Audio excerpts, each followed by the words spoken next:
Инициативата «Жълти стотинки» вече има много последователи. Участвали са деца и младежи от цялата страна.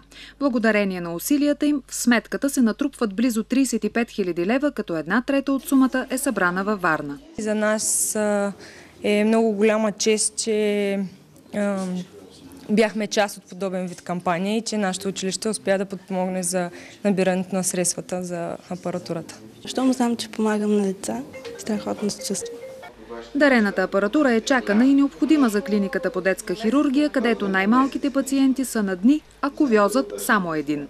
Много сме им благодарни за това нещо, защото кувьоза ни специално от 1973 година. И този сегашния от 2014 му се явява като внук. Акция «Жълти стотинки» продължава и през тази година. Този път парите ще бъдат за открита фитнес площадка за децата в Сливен.